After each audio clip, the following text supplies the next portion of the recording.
Prime time bulletin के प्रायोजक हैं Earth skin and fitness centre, Bharat का पहला व एकमात्र QAI accredited centre, US FDA and European Union approved equipments, Earth building, Madhuban, Udaipur. नमस्कार, मैं हूं ज्योति। आप देख रहे हैं news 91 Rajasthan. Prime time bulletin में आपका स्वागत है। प्रदेश और संभाग की ताजा तरीन खबरों के लिए हमारा चैनल सब्सक्राइब करें और बेल आइकन जरूर दबाएं। चलिए खबरों का सिलसिला शुरू करने से पहले नजर डालते हैं अब तक की टॉप हेडलाइंस पर। हेडलाइन के प्रायोजक हैं आरके प्रॉपर्टीज एंड कंसल्टेंट। आपके लिए आरके प्रॉपर्टीज लाए हैं आरके कनक एलिट्स, ढीकली, उदयपुर में रेडीमेड 3 BHK होम्स सिर्फ 55 लाख में। बेहतर लोकेशन, गेटेड सोसाइटी और फैमिली के लिए कंफर्टेबल लाइफस्टाइल के साथ अब अपनों का घर है बिल्कुल ready. Visit RK property and consultant, तीतड़ी, उदयपुर। धर्म परिवर्तन को लेकर एडीजे कोर्ट ने दिखाया सख्त रुख। धर्मांतरण के 11 आरोपियों की जमानत हुई खारिज। जेपी अस्पताल के मामले में आरोपियों की जमानत हुई खारिज। कोर्ट ने चिकित्सा कर्मियों की सुरक्षा को बताया सर्वोपरि। सामुदायिक भवन पार्क की बदहाली पर उठे सवाल। स्थानीय निवासियों ने कलेक्टर को पत्र लिखकर जताई नाराजगी।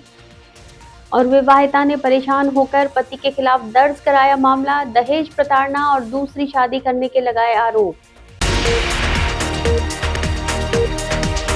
उदयपुर के चर्चित सामूहिक धर्मांतरण मामले में गिरफ्तार 11 आरोपियों को कोर्ट से बड़ा झटका लगा है। खेरवाड़ा के अपर जिला और सेशन न्यायालय ने सभी आरोपियों की जमानत याचिकाएं खारिज कर दी हैं। पीठासीन अधिकारी जगदीश कुंतल ने मामले की गंभीरता, उपलब्ध साक्ष्यों और जांच की स्थिति को देखते हुए राहत देने से इनकार कर दिया। अदालत ने टिप्पणी करते हुए कहा कि प्रलोभन या दबाव के जरिए धर्म परिवर्तन करवाना देश की अखंडता और सामाजिक ताने बाने के लिए घातक है। ऋषभदेव थाना क्षेत्र के कानूवाड़ा बिलखाई गांव से जुड़े इस मामले में अदालत ने सुनवाई के बाद महत्वपूर्ण फैसला सुनाया।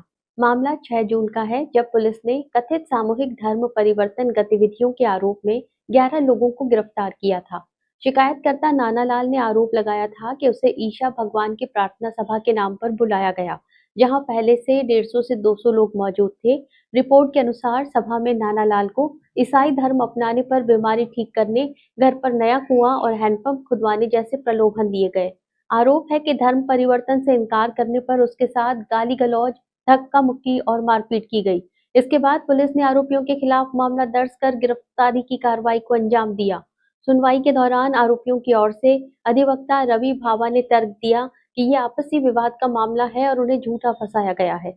वहीं परिवादी पक्ष के अधिवक्ता नरेंद्र शर्मा, भावेश शर्मा, के मेहता, पुष्पेंद्र त्रिपाठी और राजकुमार शर्मा ने जमानत का विरोध करते हुए कहा कि बिना अनुमति सार्वजनिक स्थल पर सभा आयोजित कर गरीब और आदिवासी वर्ग के लोगों को चमत्कार और आर्थिक लाभ का लालच दिया जा रहा था।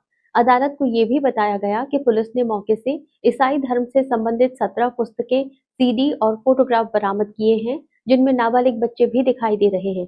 केस डायरी और साक्ष्यों का अवलोकन करने के बाद पीठासीन अधिकारी जगदीश कुंतल ने कहा कि भारत में सभी को अपने धर्म का पालन करने की स्वतंत्रता है, लेकिन किसी को प्रलोभन, दबाव या भ्रमित कर धर्म परिवर्तन के लिए प्रेरित करना स्वीकार्य नहीं है।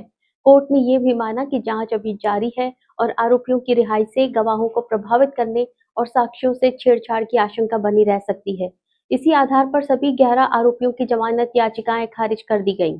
उदयपुर के जेपी अस्पताल में डॉक्टरों के साथ मारपीट के मामले में गिरफ्तार 3 आरोपियों को अदालत से बड़ा झटका लगा है। कोर्ट ने मामले की गंभीरता को देखते हुए तीनों आरोपियों की जमानत याचिका खारिज कर दी है। अदालत ने कहा कि चिकित्सा कर्मियों के साथ हिंसा किसी भी स्थिति में स्वीकार नहीं की जा सकती। इस फैसले के बाद अस्पताल के चिकित्सा कर्मियों ने न्यायालय के निर्णय का स्वागत किया है। 2 जून को उदयपुर शहर के कुमारों का भट्टा स्थित जेपी अस्पताल में हुई मारपीट की घटना अब कानूनी रूप से और गंभीर हो गई है। मामले में गिरफ्तार 3 आरोपियों को अदालत से कोई राहत नहीं मिली है। सुनवाई के बाद न्यायालय ने तीनों आरोपियों की जमानत याचिका खारिज कर दी।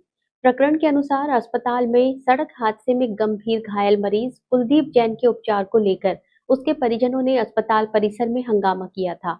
आरोप है कि विवाद बढ़ने पर परिजनों ने ड्यूटी पर तैनात डॉक्टर्स के साथ गाली गलौज शुरू कर दी और बाद में उनके साथ मारपीट की घटना को अंजाम दिया। घटना के बाद अस्पताल के डॉक्टर्स और अन्य चिकित्सा कर्मियों में भारी आक्रोश फैल गया था। चिकित्सा कर्मियों ने इस घटना को अपनी सुरक्षा से जुड़ा गंभीर मामला बताते हुए दोषियों के खिलाफ कड़ी कार्रवाई की मांग की थी। मामले की सूचना मिलने पर पुलिस ने त्वरित कार्रवाई करते हुए आरोपियों को गिरफ्तार कर लिया था। गिरफ्तार आरोपियों में गौरव जैन पिता महावीर प्रसाद जैन उम्र 35 वर्ष निवासी मकान number 184 Roopnagar sector number 3 Hiranmagri थाना हिरणमगरी जिला उदयपुर, अंकित जैन पिता दिनेश जैन उम्र 34 वर्ष निवासी मकान नंबर 1/45 आरएचबी कॉलोनी हिरणमगरी थाना हिरणमगरी जिला उदयपुर, रजत जैन पिता महावीर प्रसाद जैन उम्र 32 वर्ष निवासी मकान number 184 Roopnagar sector number 3 Hiranmagri थाना हिरणमगरी जिला उदयपुर की ओर से अदालत में जमानत याचिका प्रस्तुत की गई थी। सुनवाई के दौरान दोनों पक्षों ने अपने अपने तर्क रखे। मामले की गंभीरता और उपलब्ध तथ्यों पर विचार करने के बाद अदालत ने सख्त रुख अपनाया। न्यायालय ने अपने आदेश में कहा कि फ्रंटलाइन पर रहकर मरीजों की सेवा करने वाले डॉक्टर्स और चिकित्सा कर्मियों के साथ हिंसा किसी भी सूरत में बर्दाश्त नहीं की जा सकती। अदालत ने माना कि ऐसे मामलों में सख्त संदेश जाना आवश्यक है ताकि चिकित्सा संस्थानों में कार्यरत कर्मियों की सुरक्षा सुनिश्चित हो सके।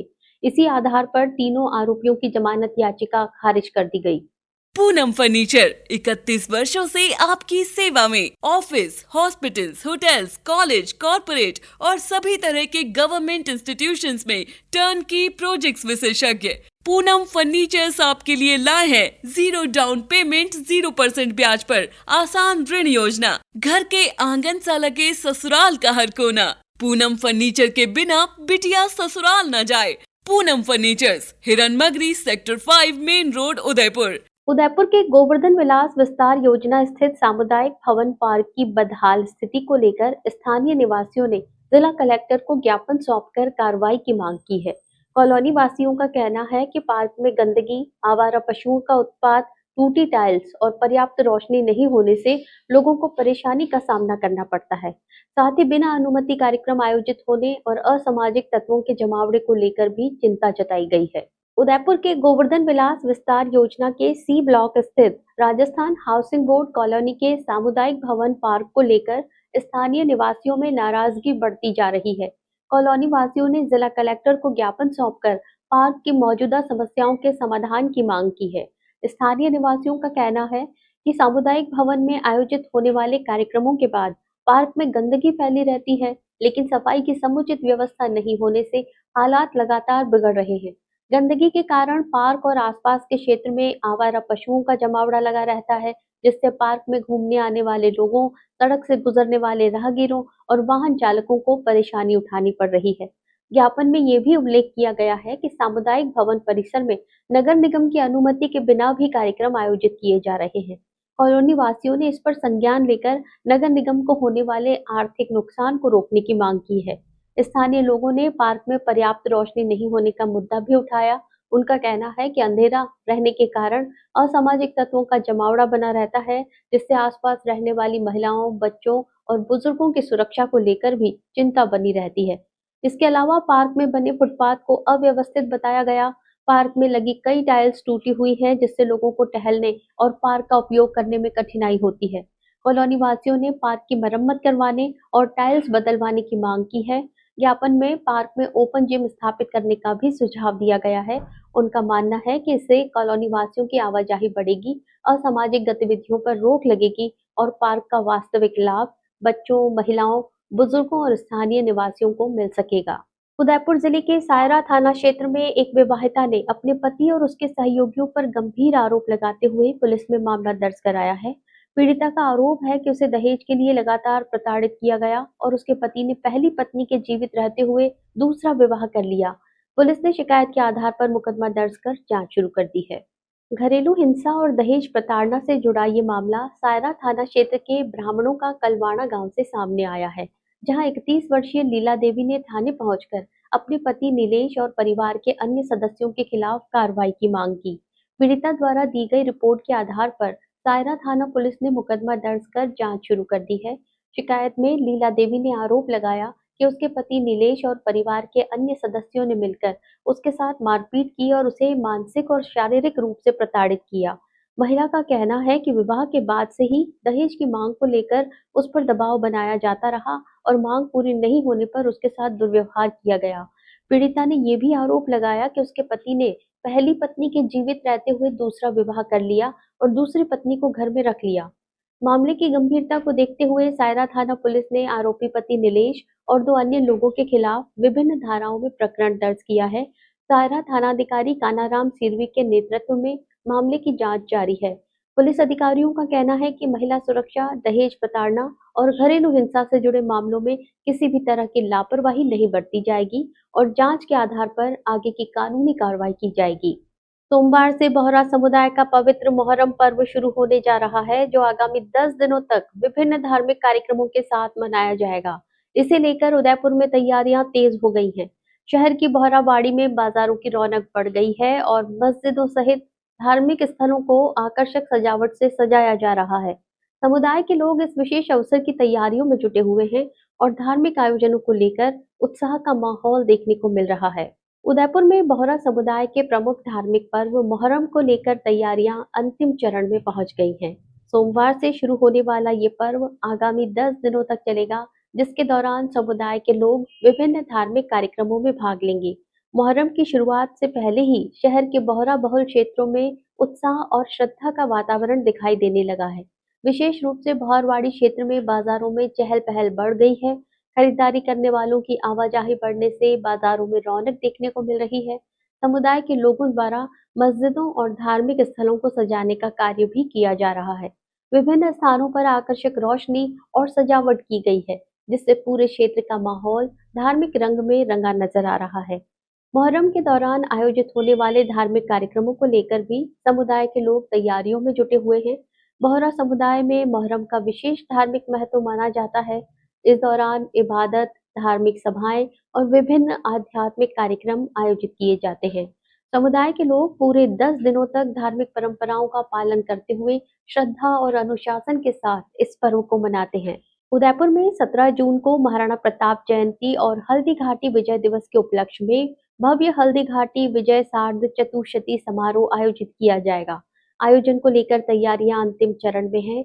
वीर शिरोमणि महाराणा प्रताप समिति के अध्यक्ष प्रोफेसर करावती प्रकाश शर्मा ने बताया कि कार्यक्रम में राष्ट्रीय स्वयं सेवक संघ के सरसंघचालक डॉक्टर मोहन राव भागवत मुख्य वक्ता होंगे।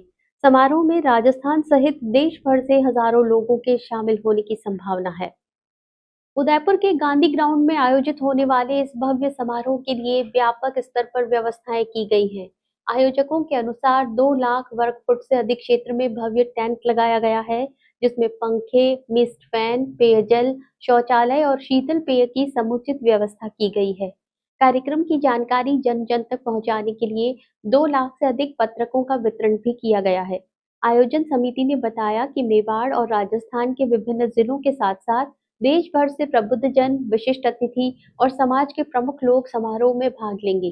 कार्यक्रम की तैयारियों के लिए 20 से अधिक समितियां पिछले 1 महीने से सक्रिय हैं और हजारों स्वयंसेवक व्यवस्थाओं में जुटे हुए हैं। वाहनों की पार्किंग के लिए विद्या भवन और फतेह स्कूल में विशेष व्यवस्था की गई है।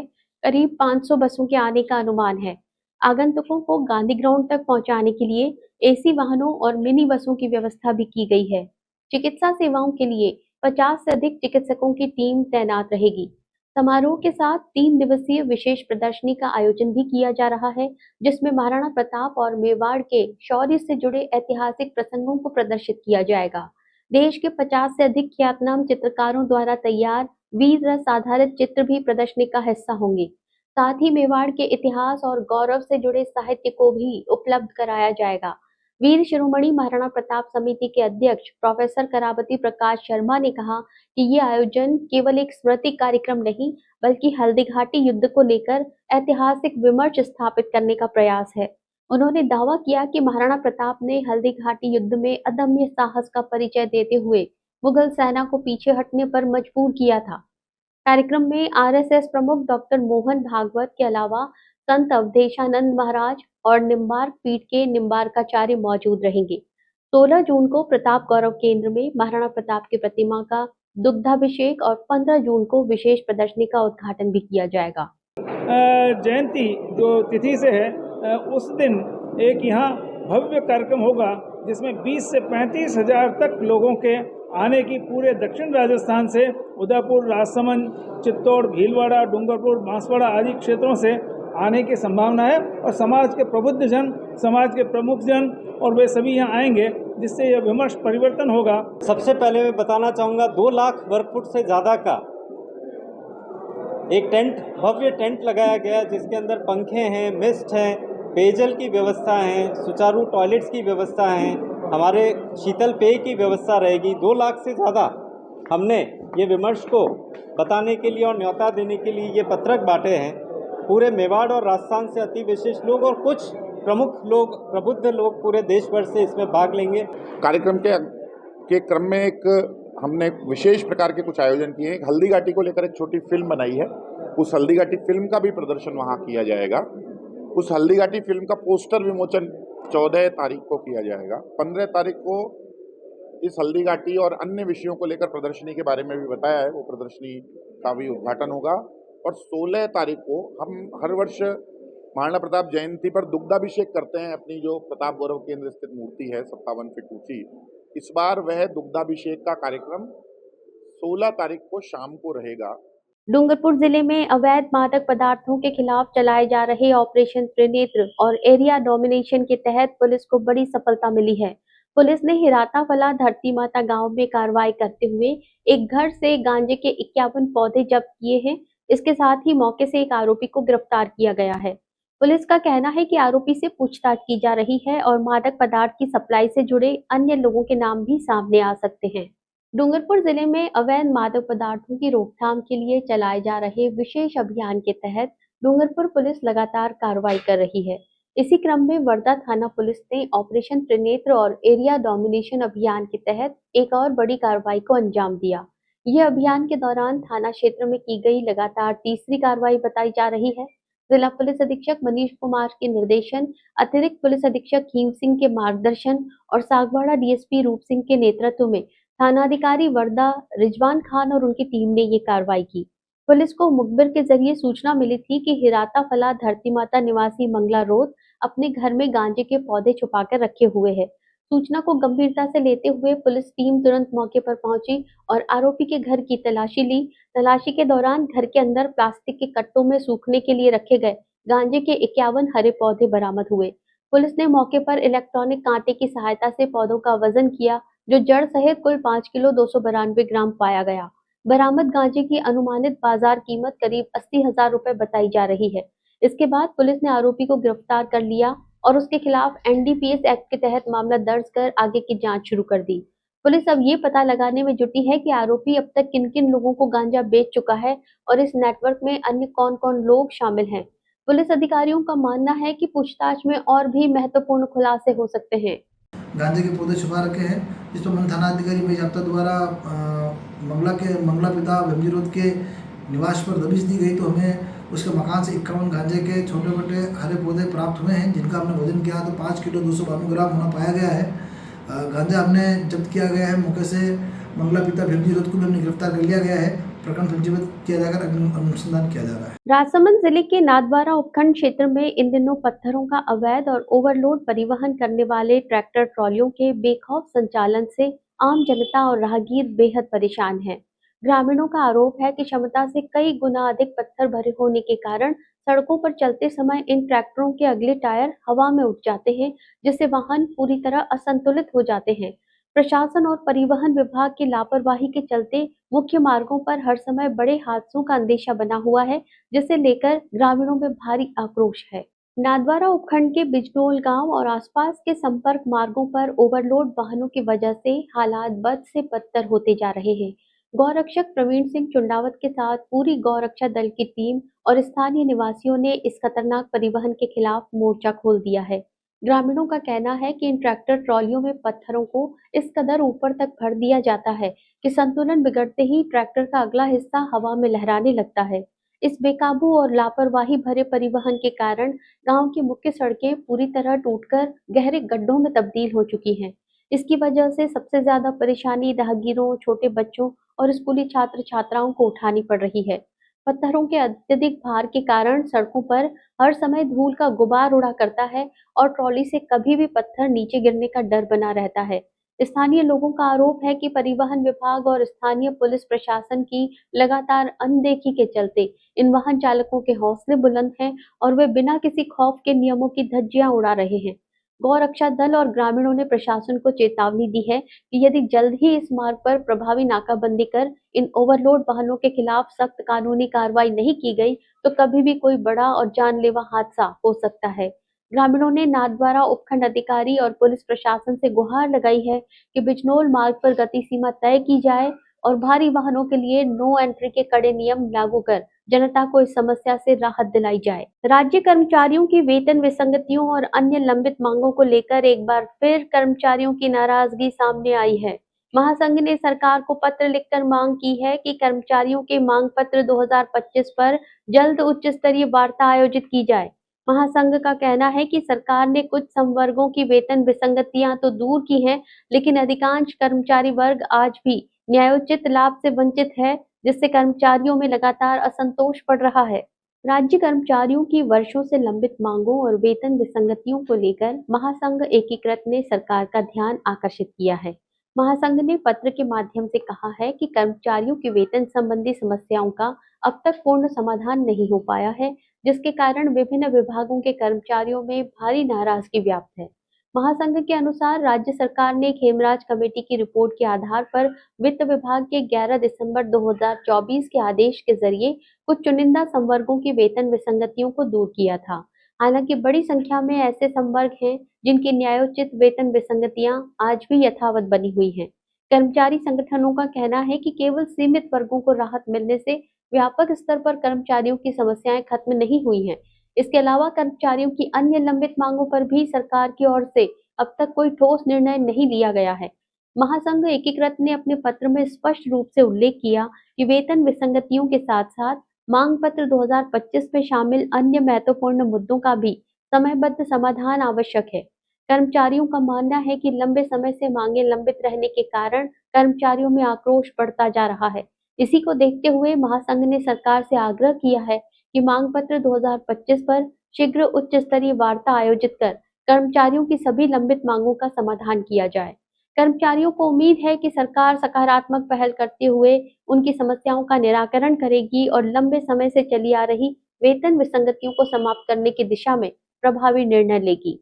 हम स्पष्ट तौर से राज्य सरकार को कह रहे हैं कि आप अपने कर्मचारियों के प्रति रवैया सुधारिए, कर्मचारियों से संवाद स्थापित कीजिए और जितने कर्मचारी हैं उनकी मांगों पे, चाहे संविदा कर्मचारी हो, निविदा हो, चाहे कॉन्ट्रेक्चुअल पे हो, चाहे ठेके पे हो, चाहे स्थायी कर्मचारी हो, सब की मांगों को लेकर हम राजस्थान के प्रदेश भर में घूम रहे हैं और हम कह रहे हैं कर्मचारियों से कि एक बार आप अपनी ताकत को दिखाइए, जयपुर आके नहीं, अपने ज़िले में, और अपने ज़िले में एक बार कर्मचारी महासंघ का ज्ञापन लेके और जिला कलेक्टर पे एक प्रदर्शन कराएंगे। उदयपुर जिले के कोटड़ा थाना क्षेत्र में शनिवार सुबह एक दर्दनाक सड़क हादसे में एक युवक की मौत हो गई। पिंटू कुमार खैर बाइक से कोटड़ा जा रहा था, तभी अचानक सड़क पर गाय आ जाने से बाइक अनियंत्रित होकर बिजली के पोल से टकरा गई। हादसा इतना भीषण था कि युवक ने मौके पर ही दम तोड़ दिया। सूचना पर पुलिस मौके पर पहुंची और पोस्टमार्टम के बाद शव परिजनों को सौंप दिया। शनिवार सुबह कोटड़ा थाना क्षेत्र के निचली सुबरी बाईपास रोड पर एक दर्दनाक हादसे ने पूरे इलाके को गमगीन कर दिया। वेरा कातरा निवासी 28 वर्षीय पिंटू कुमार खैर अपनी बाइक से गांव से कोटड़ा की ओर जा रहा था। इसी दौरान बाईपास रोड के एक मोड़ पर अचानक एक गाय उसके सामने आ गई। गाय को बचाने के प्रयास में पिंटू कुमार ने बाइक पर नियंत्रण करने की कोशिश की, लेकिन संतुलन बिगड़ गया और बाइक सीधे सड़क किनारे खड़े बिजली के पोल से जा टकराई। टक्कर इतनी जबरदस्त थी कि युवक गंभीर रूप से घायल हो गया। हादसे में पिंटू कुमार के सिर सहित शरीर के कई हिस्सों में गंभीर अंदरूनी और बाहरी चोटें आई। दुर्घटना के बाद अत्यधिक रक्त बहने लगा। चोटें इतनी गंभीर थी कि उसे उपचार का मौका भी नहीं मिल सका और उसने घटनास्थल पर ही दम तोड़ दिया। घटना की सूचना मिलते ही कोटड़ा थानाधिकारी राजेश कुमार मीणा पुलिस जाब्ते के साथ मौके पर पहुंचे। पुलिस ने घटनास्थल का निरीक्षण किया और शव को कब्जे में लेकर कोटड़ा अस्पताल की मोर्चरी में रखवाया। इसके बाद परिजनों को हादसे की सूचना दी गई। परिजनों के अस्पताल पहुंचने के बाद पुलिस की मौजूदगी में पोस्टमार्टम की कार्रवाई पूरी कर शव अंतिम संस्कार के लिए परिजनों को सौंप दिया गया। गोगुंदा तहसील कार्यालय में जनगणना के प्रथम चरण के कार्यों की समीक्षा को लेकर महत्वपूर्ण बैठक आयोजित की गई। राजस्थान जनगणना निदेशक विष्णुचरण मलिक ने कर्मचारियों के साथ कार्यों की प्रगति का जायजा लिया। इस दौरान प्रथम चरण का कार्य निर्धारित समय से पहले पूरा होने पर कार्मिकों को बधाई दी गई। वहीं आगामी द्वितीय चरण की तैयारियों को लेकर आवश्यक दिशा निर्देश जारी करते हुए समयबद्ध और गुणवत्तापूर्ण कार्य करने का आह्वान किया गया। जनगणना 2027 के तहत संचालित कार्यों की प्रगति और आगामी रणनीति को लेकर गोगुंदा तहसील कार्यालय में समीक्षा बैठक आयोजित हुई। बैठक में राजस्थान जनगणना निदेशक विष्णु चरण मलिक ने गोगुंदा चार्ज के फील्ड ट्रेनर, सुपरवाइजर और प्रगणकों के साथ चर्चा करते हुए प्रथम चरण के कार्यों का मूल्यांकन किया। बैठक को संबोधित करते हुए निदेशक विष्णु चरण मलिक ने कहा कि जनगणना 2027 देश की सबसे महत्वपूर्ण प्रशासनिक प्रक्रियाओं में से एक है। इसके माध्यम से जनसंख्या, आवास और सामाजिक आर्थिक आंकड़ों का व्यापक संकलन किया जाएगा। उन्होंने सभी अधिकारियों और कर्मचारियों से पूरी ईमानदारी, पारदर्शिता और गुणवत्ता के साथ जनगणना कार्य संपादित करने का आह्वान किया। बैठक के दौरान फील्ड स्तर पर सामने आने वाली समस्याओं और चुनौतियों पर भी चर्चा की गई। निदेशक मलिक ने कार्मिकों से सीधे संवाद कर उनके अनुभव जाने और समस्याओं के समाधान के लिए आवश्यक सुझाव दिए। उन्होंने कहा कि प्रत्येक प्रगणक और सुपरवाइजर की भूमिका जनगणना की सफलता में अत्यंत महत्वपूर्ण है। गोकुंदा में जनगणना का प्रथम चरण निर्धारित समय से पूर्व पूर्ण होने पर निदेशक विष्णु चरण मलिक ने सभी कार्मिकों को बधाई और शुभकामनाएं दी। साथ ही आगामी द्वितीय चरण की तैयारियां अभी से शुरू करने और तय समय सीमा में सभी कार्य पूर्ण करने के निर्देश दिए। कार्यक्रम की शुरुआत में उपखंड अधिकारी शुभम भैसारे ने मेवाड़ी पगड़ी पहनाकर और महाराणा प्रताप की प्रतिमा भेंट कर निदेशक का स्वागत किया। बैठक में तहसीलदार और गोगुंदा चार्ज प्रभारी प्रवीण कुमार सैनी, उप जिला जनगणना अधिकारी पुनीत शर्मा, मास्टर ट्रेनर पुलकेश शर्मा, तकनीकी ट्रेनर राहुल भारद्वाज, तहसीलदार गणेश लाल विजयवर्गीय, जनगणना प्रभारी ललित पटेल सहित बड़ी संख्या में जनगणना कार्य से जुड़े कार्मिक उपस्थित रहे। मुझे अवसर मिला, उन्होंने अपना अनुभव साझा किया। बहुत अच्छा उन्होंने शानदार काम किया है। पूरे गोगुंदा में 100% कार्य जनगणना का प्रथम चरण का कार्य उन्होंने कर लिया है और काफ़ी कोऑर्डिनेशन से उन्होंने काम किया है, जो सारे बधाई के पात्र हैं। और मैंने उनको यही बोला कि सेकेंड जो चरण है, जो जनसंख्या की गणना है, तो उसके लिए भी तैयारी शुरू कर दें। चलते चलते फिर नजर डालते हैं अब तक की टॉप हेडलाइंस पर। हेडलाइन के प्रायोजक हैं आरके प्रॉपर्टीज एंड कंसल्टेंट। आपके लिए आरके प्रॉपर्टीज लाए हैं आरके कनक एलिट्स, ढीकली उदयपुर में रेडीमेड 3 BHK होम्स सिर्फ 55 लाख में। बेहतर लोकेशन, गेटेड सोसाइटी और फैमिली के लिए कंफर्टेबल लाइफस्टाइल के साथ अब अपनों का घर है बिल्कुल ready. Visit RK property and consultant, तीतड़ी, उदयपुर। धर्म परिवर्तन को लेकर एडीजे कोर्ट ने दिखाया सख्त रुख। धर्मांतरण के 11 आरोपियों की जमानत हुई खारिज। जेपी अस्पताल के मामले में आरोपियों की जमानत हुई खारिज। कोर्ट ने चिकित्सा कर्मियों की सुरक्षा को बताया सर्वोपरि। सामुदायिक भवन पार्क की बदहाली पर उठे सवाल। स्थानीय निवासियों ने कलेक्टर को पत्र लिखकर जताई नाराजगी। और विवाहिता ने परेशान होकर पति के खिलाफ दर्ज कराया मामला। दहेज प्रताड़ना और दूसरी शादी करने के लगाए आरोप। अपने स्मार्टफोन पर प्रदेश भर की खबरों से अपडेट रहने के लिए आज ही हमारा चैनल सब्सक्राइब करें और बेल आइकन जरूर दबाएं। फिलहाल इस बुलेटिन में इतना ही। दीजिए इजाजत ज्योति को। आप देखते रहिए न्यूज़ 91 राजस्थान। नमस्कार। प्राइम टाइम बुलेटिन के प्रायोजक हैं Earth skin and fitness centre, Bharat का पहला व एकमात्र QAI accredited center, US FDA and European Union approved equipments, earth building, Madhuban, Udaipur. ये है चैनल 91 प्लस नेटवर्क और आप देख रहे हैं न्यूज़ 91। न्यूज़ 91, आवाज हम सबकी।